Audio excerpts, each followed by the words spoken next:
Ms. Howington was convicted in docket number 117659 in count 1 of the lesser included offense of reckless homicide. It's a Class D felony. Does everyone agree she is a range 1 offender? Yes, Your Honor. Because I did file a sentencing memorandum, which I argue especially mitigated. I understand, but I mean, she doesn't have any range enhancement convictions. Mike, I didn't get a copy of that.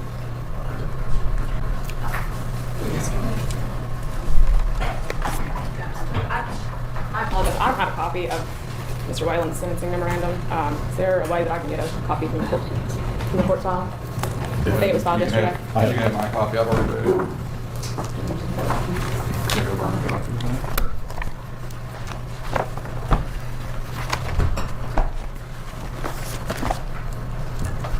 All right, so she's 2 to 4 unless the court would find she's an especially mitigated offender. In counts 2 and 3, she was charged and convicted of aggravated child neglect, a felony. Which count was the serious bodily injury count? Which count was the weapon count? I believe 2 was the serious bodily injury, 3 was the weapon.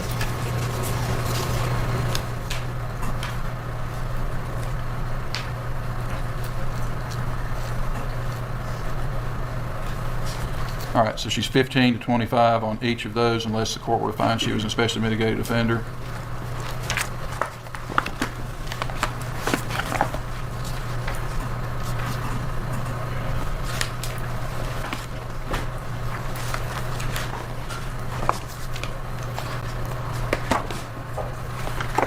Where are the other notations?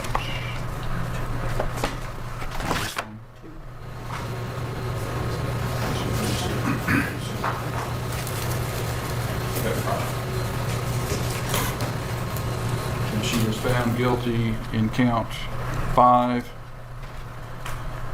tampering with evidence, a C felony, 3 to 6. Count 6, attempted tampering with evidence, D felony. Thank you. D felony, 2 to 4. Those are not false report convictions as well. Yes, count 4 is false report.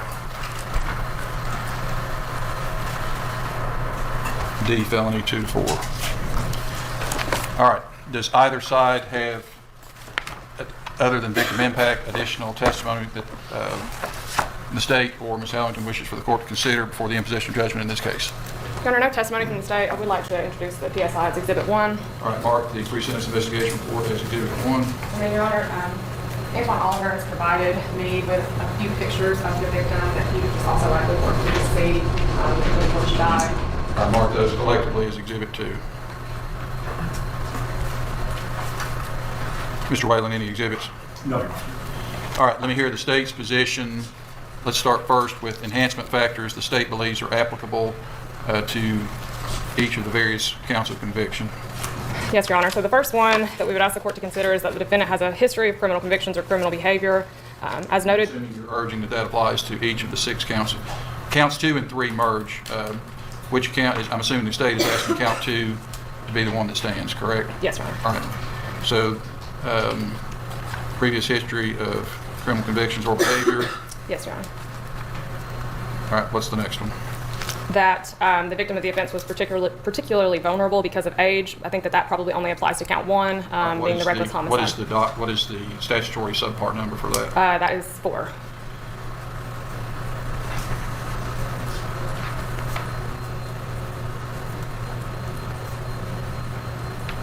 Okay.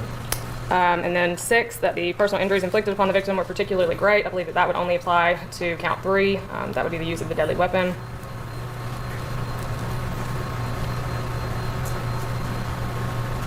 Okay. Factor 8, that the defendant before trial or sentencing failed to comply with the conditions of a sentence involving release into the community.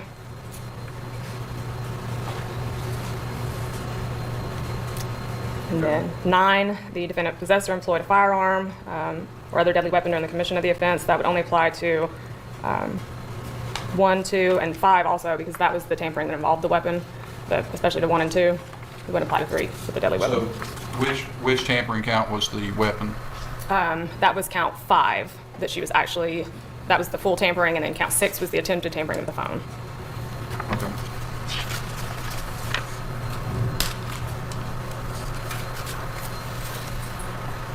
And then finally, factor 10, that the defendant had no hesitation to committing a crime where the risk of human life was high.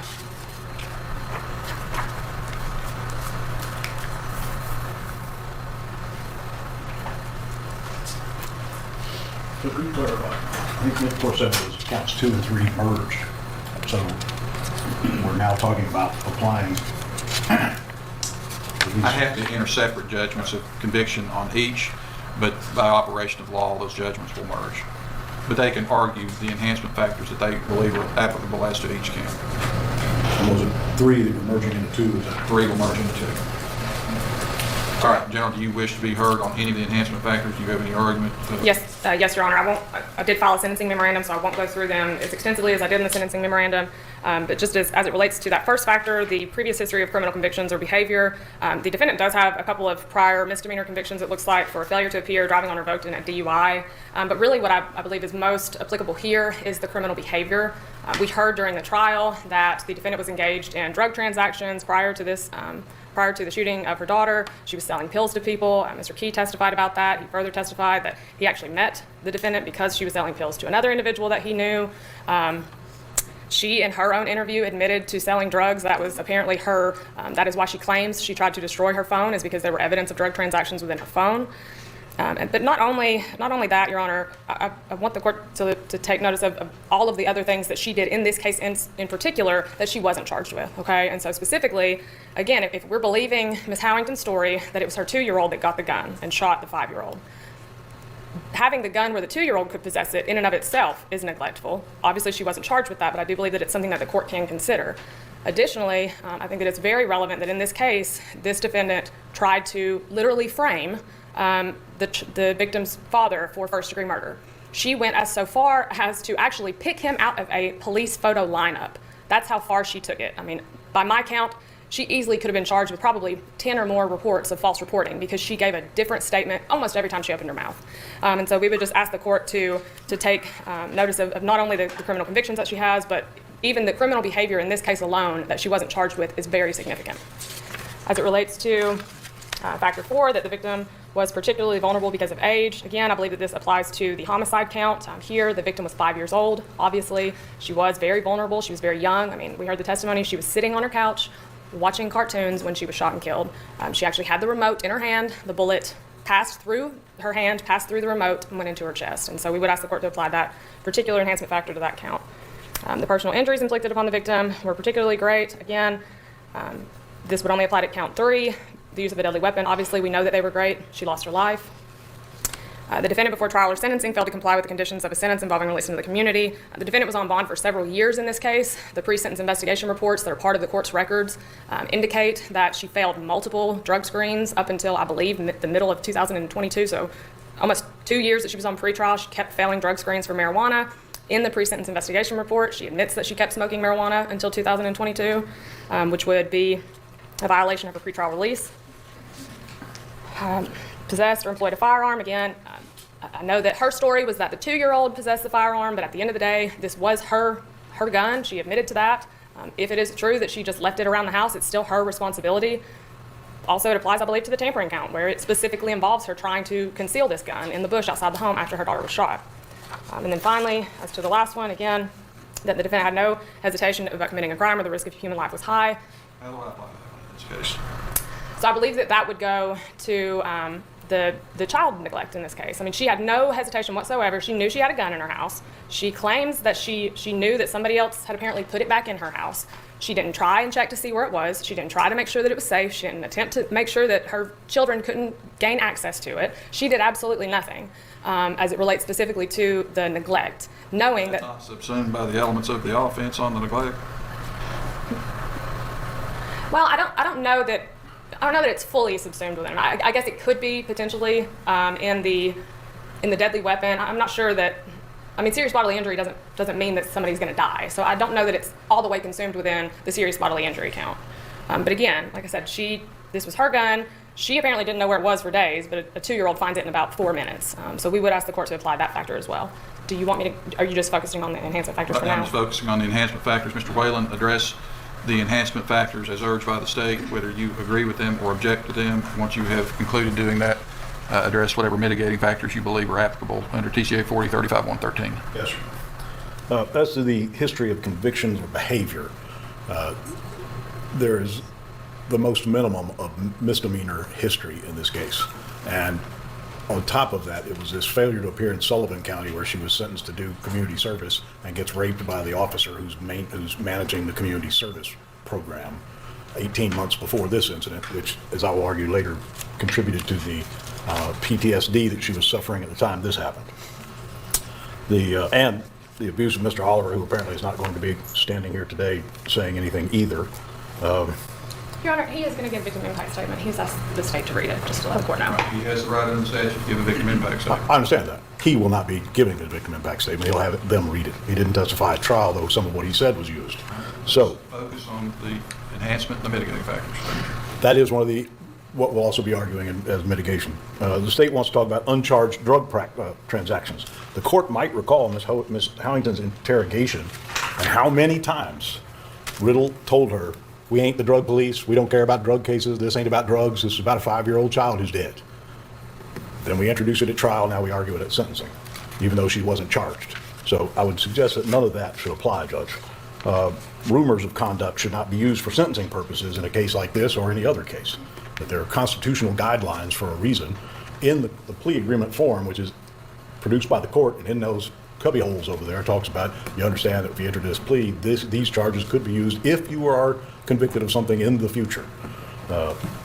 The idea of vulnerability of the child, that is one of the elements in the child neglect. So I think they're only urging that as to count 1, the reckless homicide. And I don't know how you use that in what the jury had an opportunity to convict her of, felony first-degree murder. Did not, and found reckless homicide. And so a reckless act is not something that should be considered when we talk about the age of the victim. What they said was, the state said, no one's going to tell you that she intended to do this. Well, what the case law says interpreting that particular factor is that there has to be the vulnerability of the victim has to be in some way causally connected. In other words, it was easier for the defendant to commit the crime because of the particular vulnerability of the victim, be it age or some form of infirmity. And I would suggest that either under a negligence theory or reckless that she was convicted of, there's nothing that would suggest this crime was committed in order to take advantage of the young age of the individual. So I don't think that applies, Judge. And again, injuries inflicted upon the victim were particularly great. Again, she was charged with felony first-degree murder, was not convicted of that. And so we're back to the reckless homicide and... Well, death's an element of reckless homicide. Right. And so I think the argument is that the injuries as to count 2, the aggravated child neglect count, that the statute requires that they prove serious bodily injury. In this instance, it went beyond that, it was death. Well, and what we have is a case in which count 1 was homicide, a felony murder in perpetration of aggravated child neglect. So when the jury finds finds her not guilty of that charge, finds her guilty of reckless homicide and aggravated child neglect, it puts you in a different situation because technically that's the definition of felony murder. So we're saying, okay, there was a reckless homicide and the underlying felony of the felony murder. And so I don't know how you separate those now at this point for sentence enhancement. And again, I think more so, not all cases are the same. This is a case where they're saying and said to the jury, we're not telling you she intended any of this to happen. And then again, almost like with the age of the victim, if she didn't intend any of it to happen, then how do we hold her responsible anymore for particularly great injury that she didn't intend to happen than we did for age? This was a horrendous family tragedy, which has not been made any better for anybody because of this trial and its conclusion. It's still a tragedy, and it's as much a tragedy for Ms. Howington as it is for anybody else. Unfortunately, Mr. Whalen, most of what this court deals with on a daily basis is tragedies. I don't disagree, Judge, but we rarely see them at this level. I mean, in this circumstance. I don't know how pretrial release got to be a sentence of release to the community. I'm not very concerned about that. But I have to say, because the state has brought it out, if you look at the entire report, which is attached I believe to their memorandum, shows that she had 3 April, May, and June dirty drug screens, which for a regular user of marijuana would not necessarily be unaccounted. You would almost expect that to be true for 90 days. After that, she'd been clean every time they tested her. She did everything pretrial asked her to do, made every appointment, kept up with payments for GPS. I would suggest she was very successful in that particular endeavor. So for those reasons, we don't believe that any of the enhancements should apply in this case. What mitigating factors under the statute do you urge? I would, number 3, that substantial grounds exist tending to excuse or justify the defendant's criminal conduct, though failing to establish a defense.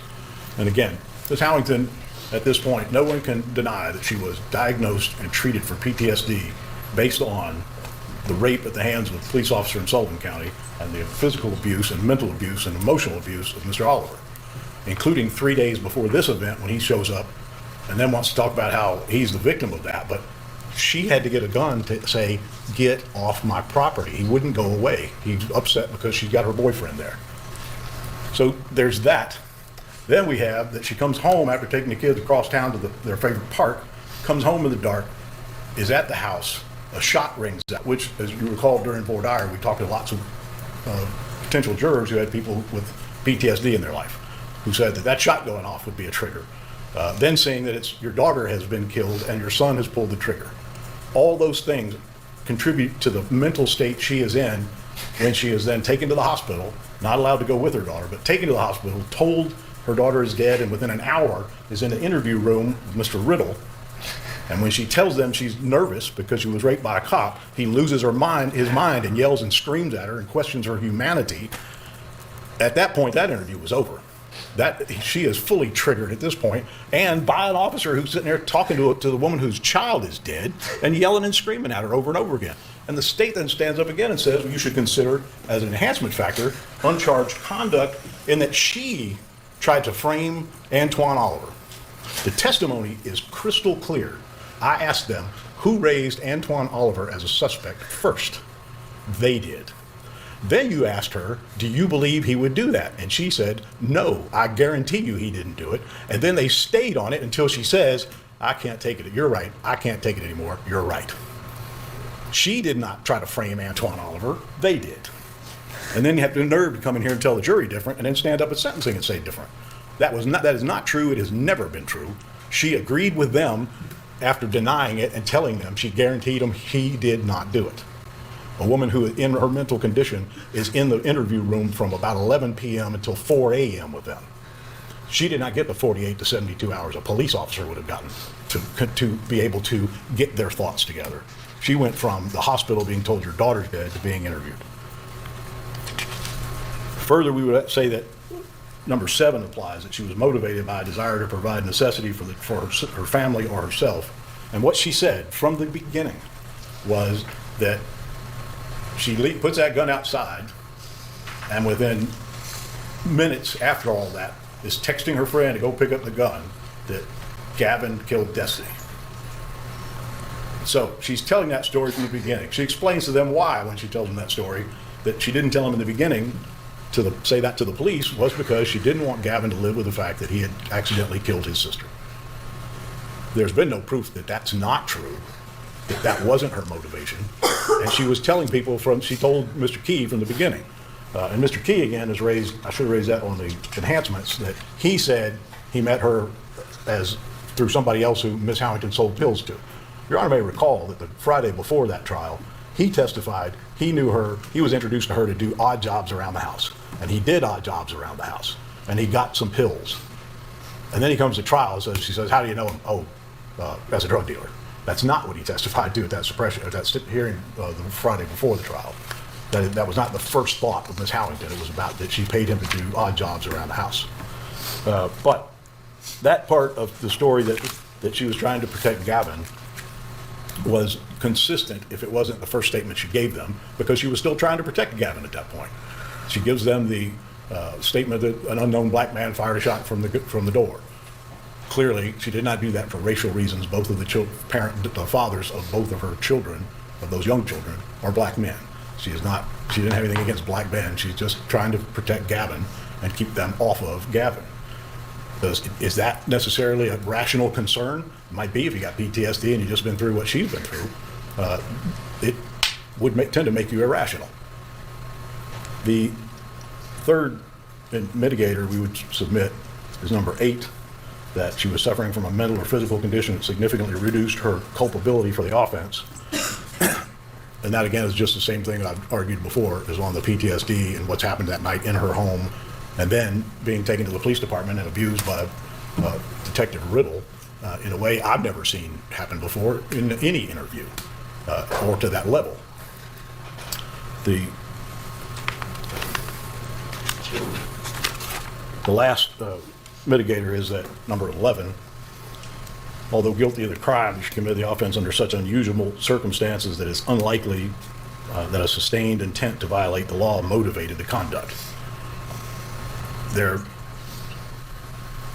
Unfortunately, when we look at what the medical examiner said, once that shot was fired, within 90 seconds at the most, that child, Destiny, was dead.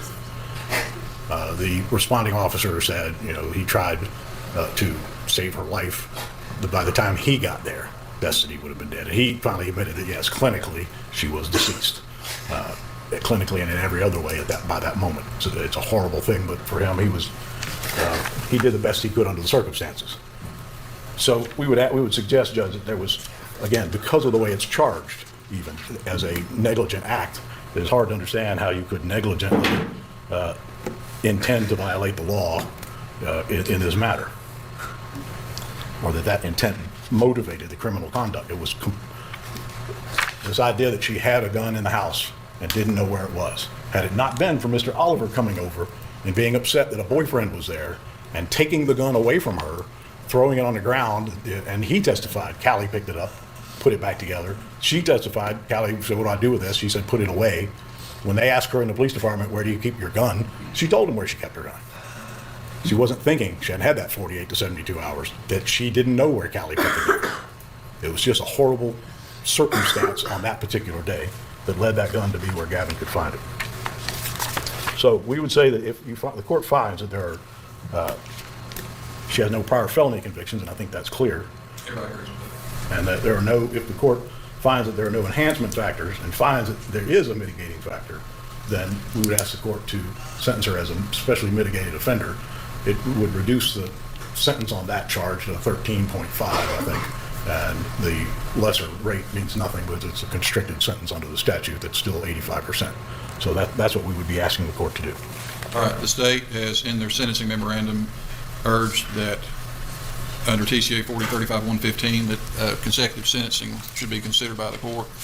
As each of you are familiar and well versed in this state, in order for this court to impose a consecutive sentence unless otherwise provided by law, that she has to meet one of the criteria within that statute. Which do you say are applicable? So, Your Honor, if you don't mind, just because I did not get a chance to respond to Mr. Whalen's. You don't need to. Let's go to consecutive sentencing. Okay. The ones that we specifically say are, 1, that the defendant is a professional criminal who has knowingly devoted life to criminal acts as a major source of livelihood, and 4, that the defendant is a dangerous offender whose behavior indicates little or no regard for human life and no hesitation about committing a crime. Oh, I'm sorry. I said 1. I meant to say 2 and 4. Okay, yeah. I apologize, Your Honor. I meant to say 2 and 4, not 1 and 4. So 2 being that the defendant is an offender whose record of criminal activity is extensive, and 4 being that the defendant is a dangerous offender whose behavior indicates little or no regard for human life and no hesitation about committing a crime when the risk to human life is high. And so, Your Honor, I do just want to kind of touch on a few things that Mr. Whalen just said. First of all, when we're talking about Ms. Howington and all these problems that she is suffering, the only evidence that was introduced regarding her PTSD or anything else like that came straight from her mouth. We did not. That's misstating the record. They went through her purse and asked her about every medication she was on, and it was all PTSD, psych meds. This flash to both of you. I tried the case. I'm very familiar with what the facts are. You don't need to address the enhancement factors. Make your argument on consecutive sentencing. When we look at number 2, that the defendant is an offender whose record of criminal activity is extensive, there's case law that makes it very clear that that does not necessarily mean a defendant who has multiple prior convictions. The court can look to the criminal conduct in the case at hand when determining whether or not a defendant is someone who has a record or an extensive record of criminal activity. Again, Your Honor, when we look at this case, the defense wants to keep arguing this is a tragedy, this is an accident, all these things. I don't dispute the fact this is 100% a tragedy. The problem is the tragedy was caused by the defendant and no one else. They want to point the blame at the child's father, who was nowhere near when the shooting occurred. They want to point the blame at saying that she was raped, by the way, which, again, I'm not saying that she wasn't. I'm not saying that she's a victim. What I'm saying is that in that particular case, Your Honor, the person who she said raped her was convicted of false reports. That is all we know. And certainly, Mr. Whalen would not allow the state to get up here and call somebody who was convicted of false reports a rapist. So that's all I'll say about that. Again, every single thing that happened in this case was her fault and her fault alone. Not only did she, according to her own statement, leave a loaded and cocked firearm within reach of a 2-year-old for days. That was her testimony. Her testimony was that this happened days before, that Callie supposedly went inside, put it away. She never checked where he put it. She never did anything. But then a 2-year-old, again, according to her statement, a 2-year-old has the ability to find it within about 3 minutes.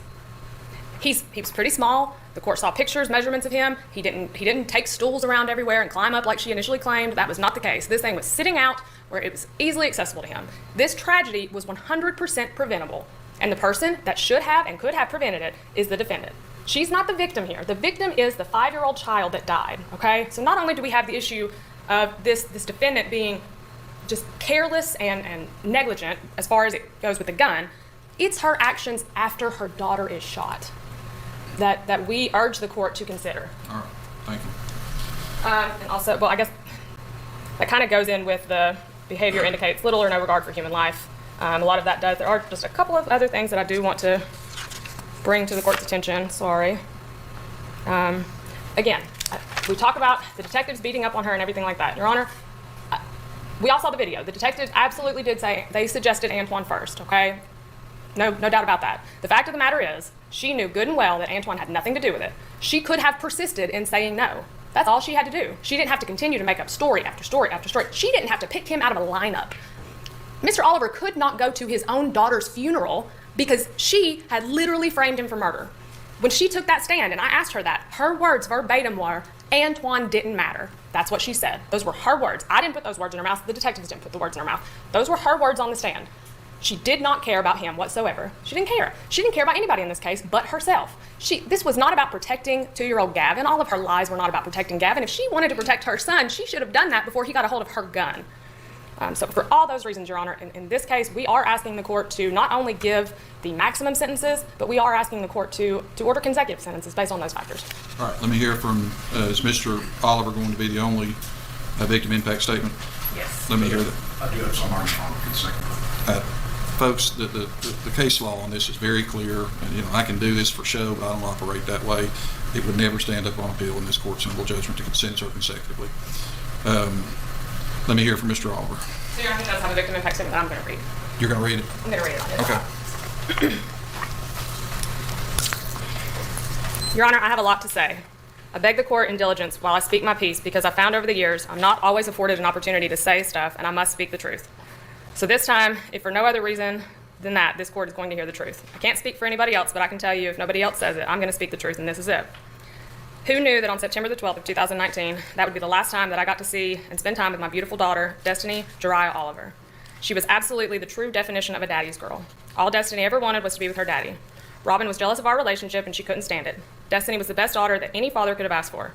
I was so excited to surprise my daughter and to have the opportunity to pick her up from school that Thursday. Her face always lit up when I arrived to get her, and that day was no different.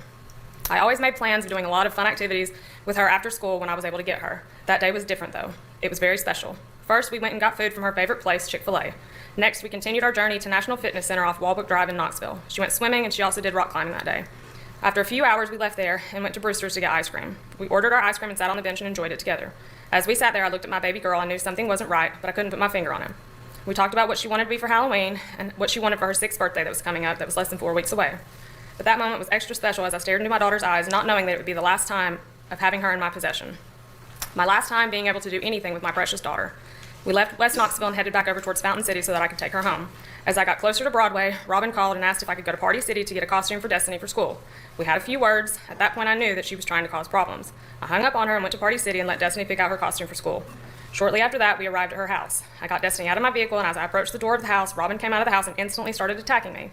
I tried to deflect the blows that she was throwing. Then her boyfriend came outside, and I asked him to get her, but he refused. He then closed the door so that the kids couldn't see what was going on. Robin and I had a few more words before she went back inside and came back out with a gun. I asked her, "What are you going to do with that?" And she said she was going to shoot me. I noticed that she really didn't know what she was doing, and the first chance that I got, I grabbed the gun and disarmed her. I took the clip and made sure that no round was in the chamber. I was going to throw the gun on the roof of the house so that she couldn't get to it, but ended up tossing the clip in one direction and the gun in the opposite direction so that they would be far apart from each other. Robin then ran back into the house to get something else. I didn't know what she was doing, so I got back in my vehicle. She came back out with her cell phone, threatening to call the police on me. She asked her boyfriend, did he find the firearm, and he said yes. She then proceeded to try to open the door of my vehicle, yelling and screaming at me. I rolled my window down and told her boyfriend that he needed to get away from her because she's trouble, and that he had no clue that she was a psychopath, and then I left. To this very day, I wish that I never had taken Destiny back over there that Thursday night. Robin then called me early Saturday morning as if nothing happened Thursday night. I did get to speak to my daughter on the phone, but it was not long at all. Robin took the phone from her and proceeded to talk as if nothing happened. I told her she was crazy, and then I hung up on her. I didn't speak to her anymore that Saturday. I didn't find out about Destiny's death until the next day, which was Sunday, and was told that she had passed away. The grandmother called and told me that Destiny was dead. I couldn't believe what I was being told. It was the worst day of my life. My family and I went straight to the Knoxville Police Department to find out what happened to Destiny. I wanted to make sure that I wasn't being lied to. I spoke with an officer. He asked me a few questions about my whereabouts Saturday night, and shortly after that, he said that I was the one who had killed my daughter, which was false. I wasn't even in the city when my daughter had died. I was told to come back the following day to speak with detectives. I came back in the next day, which was Monday, and I was interrogated for quite some time. The detectives wanted my cell phone so that they could search it and invade my privacy. I was humiliated, yelled at by these detectives, and then accused of killing my own daughter in cold blood.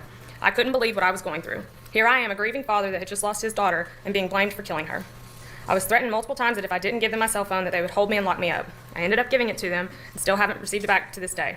2 days after the interrogation, they got a search warrant and kicked in my door and raided my residence. They told my landlord that I was wanted for murder and that I was never coming back because I was going down for killing Destiny. My landlord thought very highly of me until that day, and he wanted me out of the house immediately. Unfortunately, I wasn't there at the time of the raid, and that was the same time as my daughter's funeral. I wasn't able to attend the funeral because of this situation.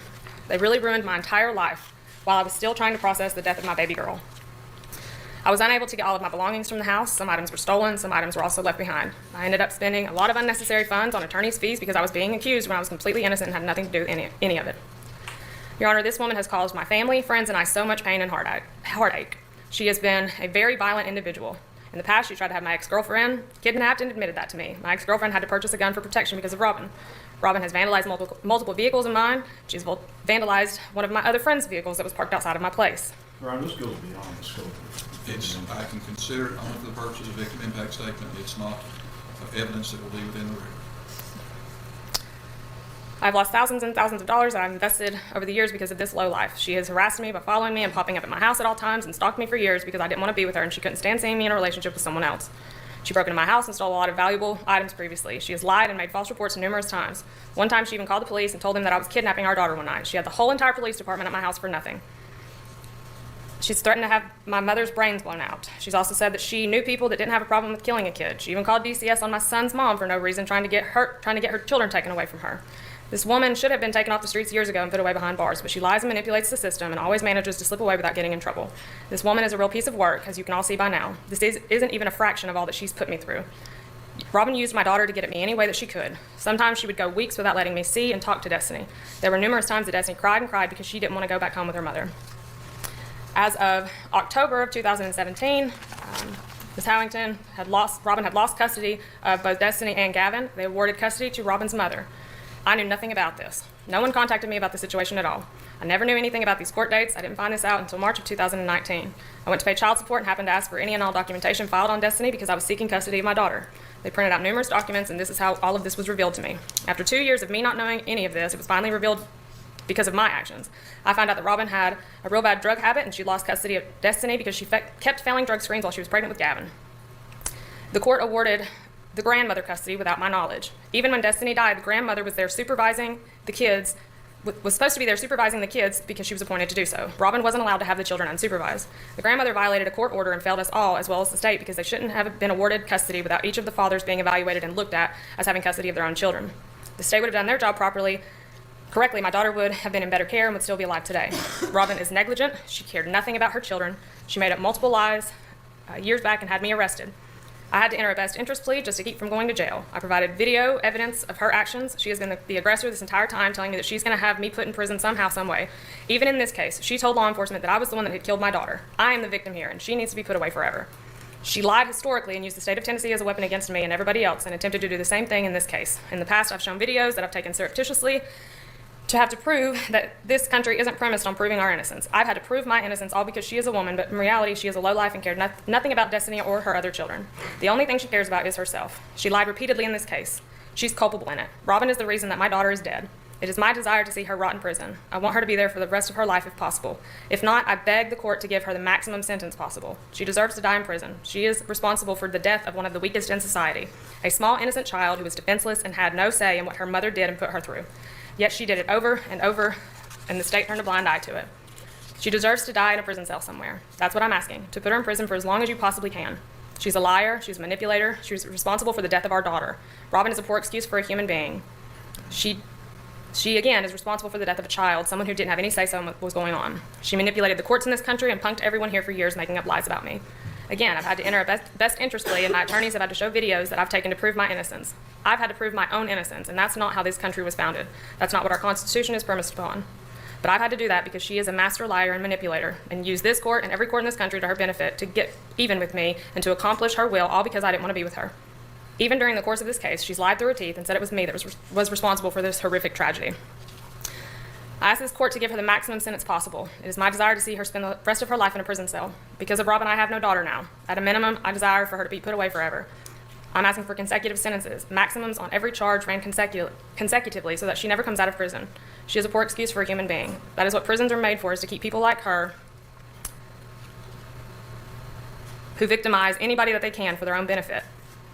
I'm asking you to keep her in there forever. If you can give her a life sentence, Your Honor, that still wouldn't be enough. It's my desire to see her go away for the rest of her life. It's my desire to see her die in prison. You know what else she did? She blamed it on her 2-year-old son for the death of our daughter. She is a despicable human being. Not only did she victimize and cause the death of our daughter, she further victimized her own 2-year-old child by blaming him for his sister's death.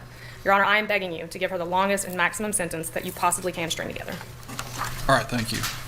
Ms. Howington, this is your opportunity to speak before the court makes certain findings and pronounces judgment. In this case, you're not required to, but this is your opportunity if you wish to.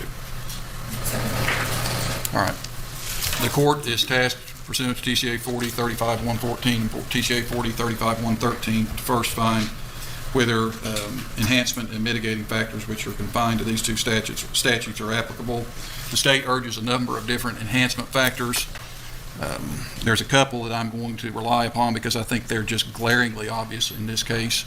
And while I could find perhaps other enhancement factors, I don't think there's any point in muddying the record up on appeal with going into those, because there's no specific set of enhancement factors. There's no calculus or graph that the court has to follow as far as I can only go up so far if I find 1 versus finding 5. That's not what the law says. Ms. Howington, this is a strange case. This is one of the more unusual cases among the hundreds that I've tried as a lawyer or as a judge. But there are a couple of things in this case that are just glaringly obvious. I agree with what General Good just said a few minutes ago. You are not the victim in this case. You have a previous history of criminal convictions or criminal behavior. What you had before the night that this tragedy occurred was not very significant, although you were engaged in the trafficking of illicit narcotics, and the court can consider that. But I really don't know how you could have made this much worse than what you did that night.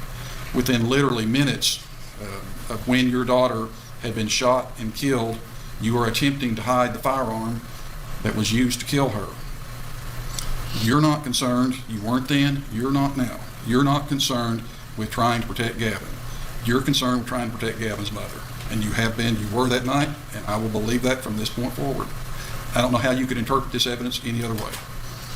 You have a previous history of criminal conviction, criminal behavior. You tried to hide the gun that was used to kill your daughter while her body was still warm. When you were taken to UT Hospital to be checked for shock before you spoke with law enforcement, you attempted to solicit another person to take your cell phone so that it couldn't be looked at, and then you tried to destroy the cell phone. within seconds, if not minutes, of when your daughter was shot and killed, you're calling 911 and making up a story about how it all happened. And repetitively, I quit counting at about 20, repetitively throughout hours worth of police interviews, not just that night, but on other occasions as well. You made up story after story after story. And this court can consider every bit of that as criminal conduct. So you clearly have a previous history of criminal convictions or criminal behavior, which enhances your sentence in this case. As to count 2, the aggravated child neglect where there was serious bodily injury, count enhancement factor number 9 applies as well. A firearm and your handling of that firearm is the reason that your daughter is not here now. It's not because Antoine Oliver showed up 2 days earlier. It strains the bounds of credulity to believe that your boyfriend just laid that gun down where a small toddler could just walk in within 2 or 3 minutes after you and your children arrived home, found the gun, pointed it at your daughter, and pulled the trigger when that gun had been in that same place for 24 to 36 hours and nobody saw it. I will never believe that. And I don't think you were honest with the jury about how that happened. But the simple fact remains that however he found it, you were responsible for that gun. What I believe happened, if in fact it was your child that had the gun, when the bullet was fired that killed your daughter, there was a man that came in. And I don't know if it really was somebody to collect window tint payments like you testified to, or if it was a pill deal, but somebody came in. It was a strange man in your house, and I believe you had that gun out for protection. I believe you had a round chambered and the safety off, and that gun was left there, and when you stepped out to smoke, the tragedy occurred. But that's on you and nobody else. So I place great significance on the 2 enhancement factors that I found, your history as well as the firearm use in this case. As stated previously, the mitigating factors, this was an unusual case. There are unusual circumstances, but I don't place much weight on that as far as mitigating your punishment. So if you would, please, ma'am, stand up. Ms. Howington, in docket number 117659, based upon the jury's verdict of guilt, finding you guilty in count 1 of the lesser included offense of reckless homicide, you were found guilty of that offense and sentenced to a term of 3 years to serve within the Tennessee Department of Correction as a range 1 offender. In count 2, based upon the jury's verdict of guilt, finding you guilty of aggravated child neglect, you were found guilty of that offense and sentenced to a term of 22 years to serve within the Tennessee Department of Correction as a range 1 offender. In count 4, based upon the jury's verdict of guilt, finding you guilty of false report, a Class D felony, you were found guilty of that offense and sentenced to a term of 3 years to serve within the Tennessee Department of Correction as a range 1 offender. In count 5, based upon the jury's verdict of guilt, finding you guilty of tampering with evidence, a Class C felony, you were found guilty of that offense and sentenced to a term of 5 years to serve within the Tennessee Department of Correction as a range 1 offender. And finally, in count 6, based upon the jury's verdict of guilt, finding you guilty of attempted tampering with evidence, a Class D felony, you were sentenced to a term of 3 years to serve within the Tennessee Department of Correction as a range 1 offender. These sentences will be served concurrently, one with the other, for a total aggregate sentence of 22 years to serve within the Tennessee Department of Correction. And as your attorney has pointed out, the service rate is at 85%. I wish we weren't here. I know you wish you weren't here. Mr. Oliver wishes that we weren't here, but you're the one responsible. That'll be the judgment of the court. Good luck to you. When do we need to set this for motion for new trial? We'll need a transcript. I suspect that's going to take. That's going to take a while. She's really backed up. Why don't we set this out about 5 to 6 months just for status on, see where the transcript is, and then we'll set another date, a firm date for motion for new trial. Let's look at, what's the first Friday in September? The 6th. What about Friday, September the 6th?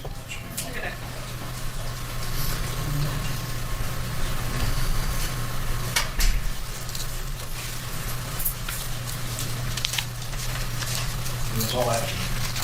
Is that a good date? Yes, sir. All right, 9/6 for status, and then we'll be sure and get your motion for new trial filed within the next 30 days, Mr. Whalen. Yes, sir.